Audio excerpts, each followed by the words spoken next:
Active India में आपका हार्दिक स्वागत है। मैं शंकर थियो। आज हम पहुंचे कांग्रेस कार्यालय में और आपकी मुलाकात कराएंगे किरण मलिक से। आपको बता दूं कि महिलाओं की आवाज़ दबंगी से उठाते हैं। नमस्कार जी।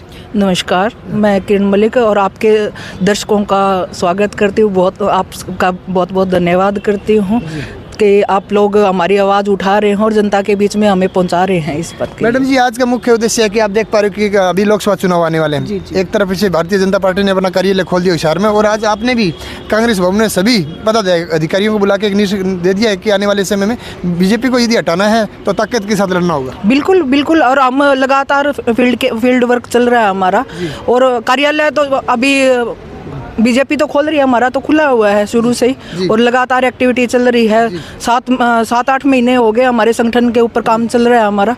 और हमारे प्रभारी जी आए हुए हैं, कांति भाई जी, त्यागी जी, सारे आए हुए हैं हमारे पास।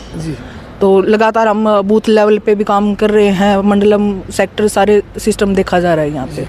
बात करूँ किसानों की, आप आवाज़ उठाती हो हमेशा ही। आपको पता है कि यहाँ से करीब ज़्यादा नहीं 500 मीटर दूरी किसान पक्का मोर्चा लगाए बैठे हैं। कांग्रेस हमेशा उनके बीच में जाती है और आवाज़ भी देती है कि हम आपके साथ हैं, लेकिन कहीं ना कहीं लास्ट को या कांग्रेस बुना नहीं पाती कि कांग्रेस जो बोलता ना, जो किसान की रग है वो समझ नहीं पा रही है क्या, क्योंकि धरना दे रहे हैं लेकिन फिर भी वोट बैंक में तब्दील नहीं हो पा रहे। नहीं, किसान हम वोट बैंक नहीं समझते हैं, किसान हमारे अपने हैं।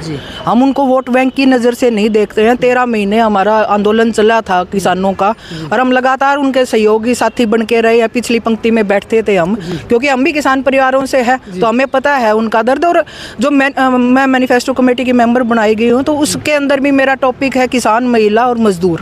जो मनरेगा मजदूरों की भी इतने मैं लगातार देख रही हूँ। मैं मतलब उनके हालात देख के हम डिप्रेशन में आने को हो जाते हैं। डॉक्टर भी हमें ये सलाह देते हैं कि आप थोड़ा सा ब्रेक ले इस चीज़ से। तो उस मैनिफेस्टो की बात की कि आपने जो मेंबर हो, उसके अंदर क्या क्या चीज़ें हैं जो किसानों के लिए, महिलाओं के लिए, या बेरोजगार के लिए, गरीबों के लिए, ताकि आने वाले समय में इस तबके का विकास हो सके? मैं इस चीज़ को डिस्क्लोज नहीं करूंगी, क्योंकि ये पार्टी लेके आएगी जब मैनिफेस्टो जारी होगा।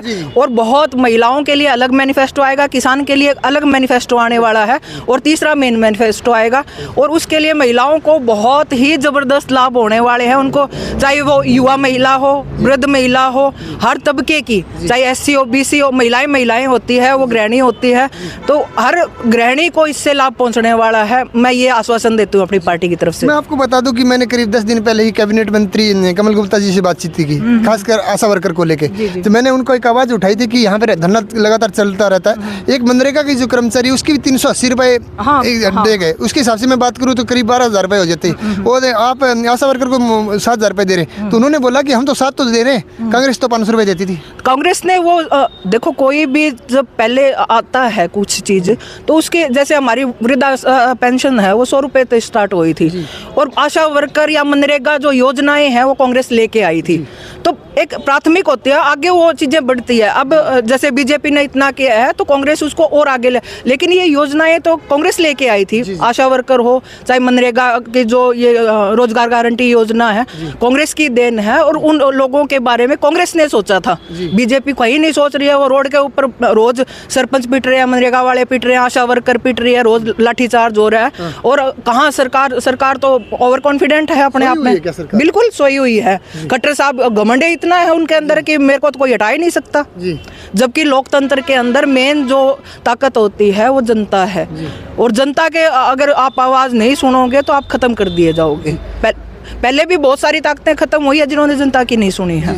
बात करूँ, अभी आपने महिलाओं की बात की, किसानों की बात की, मजदूरों की बात करी। एक तबका हो रहा है बेरोजगारी को लेकर, मैं आपको बता दूं। अभी आपको पता है कि करीब 2 दिन पहले ही यहाँ पर छात्रों ने एक महारैली निकाली थी और आपको प्रदर्शन किया था कि CET की जो एग्जाम थे वो आश्वासन दिया था फरवरी में हो, लेकिन फरवरी तो लग गया। हो पाएगा क्या? क्योंकि मुश्किल सरकार किसी की भी नहीं सुन रही है। आप लगातार देख रहे हो, हर वर्ग, हर जो तबका है वो आंदोलनरत है। किसी की सुनी है आज तक सरकार ने? जो मुझे नहीं लगता। ये बहुत ही ओवर कॉन्फिडेंट लोग हैं, और ये इसी तरह जनता खत्म करेगी इनको।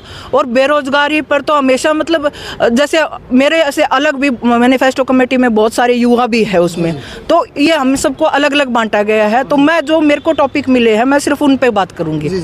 जहाँ तक आपने बोला कि अलग अलग बांटा गया है, तो कहीं ना कहीं ऐसा तो नहीं है, जब बांटा तो अलग अलग है, इकट्ठा होके काम कर पाओगे क्या? नहीं, बिल्कुल इकट्ठा होके काम कर रहे हैं। देखो, एक मैं हर जगह नहीं पहुंच सकती, एक व्यक्ति कहीं भी नहीं पहुंच सकता, कमेटियां इसीलिए बनती है।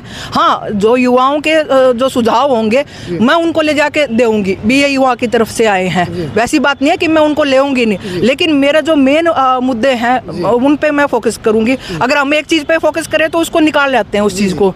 अगर मैं युवाओं वाला भी मैं ले लूँ या और कोई भी हर क्षेत्र में ले लूँ तो फिर वो बात नहीं बन पाएगी। हम अलग अलग हरियाणा के अलग अलग क्षेत्र में अलग अलग लोग काम कर रहे हैं, और मैं अपनी जिम्मेवारियां भी लोगों के बीच में, मेरे साथियों के बीच में बांटूंगी ताकि वो भी सुझाव लेके आए, और हम अपना सुझाव अपनी कमेटी के जो चेयरमैन हैं उनको देंगे और जो अध्यक्ष है उनके सामने रखेंगे, और उसमें से छंटनी होगी। महिला और जैसे किसान का, जिसमें मजदूर भी होगा, एक अलग से दोनों का मैनिफेस्टो अलग लगाएगा। दूसरा एक और बात करूँ कि जब मैंने कमल गुप्ता जी से बातचीत की थी वो इस इंटरव्यू में, उन्होंने साफ तौर पर कहा कि हमने 4 लाख तो पन्ना प्रमुख बना दिए और कांग्रेस आज तक अपना संगठन नहीं खड़ी कर आई। उन्होंने बोला कि एक तरफ हुड्डा ग्रुप है, एक तरफ एसआर के ग्रुप है, यदि वो पहले इकट्ठा हो जाए उसके बाद में हमारा मुकाबला करना। नहीं, ये सारी चीज या तो मीडिया की देन है या फिर बीजेपी दुष्प्रचार कर रही है। एक बात बताइए, विज साहब और मनोहर लाल खट्टर जी के बीच में कितना तालमेल है? वो एक ही उसमें डिपार्टमेंट में लगा रखे हैं, और वो उसकी फाइल साइन नहीं करता और वो उसकी नहीं करता सबसे ज़्यादा। और जो इनके अध्यक्ष वगैरह है, इनके बीच में और मुख्यमंत्री के बीच में कभी तालमेल नहीं रहा। और छोटे स्तर पर भी, और हमारी जो पार्टी है एक लोकतांत्रिक पार्टी है, यहाँ पे सबकी बात सुनी जाती है, एक इंटरनल डेमोक्रेसी बोलते हैं जिसको। जो अगर कोई हमें सहमत नहीं है किसी बात से तो हम कह सकते हैं इस पार्टी के इस बात से हम सहमत नहीं है, लेकिन ये लोग बोल नहीं सकते। इनके ऊपर एक मोदी है और कुछ नहीं है सिर्फ। तो वाकई में लग रहा है कि आपको लोकतंत्र की हत्या हो रही है क्या? बिल्कुल बिल्कुल, आप संविधान खत्म करने का काम चल रहा है। आप क्या लगता है संविधान के अनुसार? एक बात बताइए आप। हाँ, मैं अभी इसी मुद्दे पे आने वाली थी। चंडीगढ़ के अंदर जो हुआ है, इससे बड़ी लोकतंत्र की हत्या क्या हो सकती है?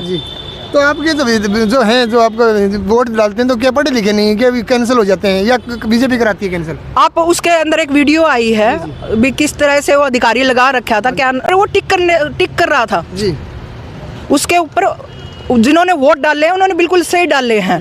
कैंसिल करने के लिए जो अधिकारी, रिटर्निंग अधिकारी बोलते हैं, उसने टिक किया और वो वीडियो आई हुई है, सारे वायरल हो रही है। मैंने भी देखा, आपने भी देखा होगा, सभी देख रहे हैं। हाँ, सभी देख रहे हैं। बाकायदा सरकार से मिली भगत करके, जहाँ कहाँ इतना बड़ा उनके पास बहुमत था और कहाँ 7-8 वोटों वाला वो जीत गया।